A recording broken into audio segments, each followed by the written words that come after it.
Odbor direktora DO Regionalni vodovod Crnogorsko primorje 15. avgusta na redovnom zasjedanju ovog tijela usvojio polugodišnji finansijski izvještaj za ovu godinu koji ukazuje na činjenicu da je društvo za prvih 6 mjeseci tekuće godine ostvarilo pozitivan neto rezultat, odnosno dobitak u iznosu od 353.066 eura. Dodatno, kada je riječ o finansijskom stanju društva, odbor direktora je ponovo razmotrio zaključak vlade Crne Gore u vezi sa uplatom dobiti privrednih subjekata u većinskom vlasništvu države u budžet države, te jednoglasno zaključio da su obaveze i odgovornost prema državi apsolutni imperativ i da se predmetni zaključak u zadatom roku mora realizovati. U tom pravcu odbor direktora je donio odluku kojom je zadužio izvršnog direktora društva da sprovede propisanu proceduru i izvrši uplatu odgovarajućeg dijela dobiti u budžet države u roku od 8 dana od dana donošenja predmetne odluke.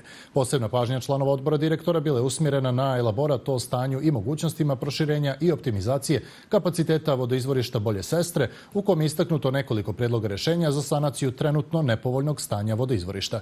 Još jedna od važnih tema ove sjednice bio je i zahtjev DO vodovodi i kanalizacije Herceg Novi za dostavljanjem ponude za kratkoročnu isporuku vode iz regionalnog vodovodnog sistema u toku septembra.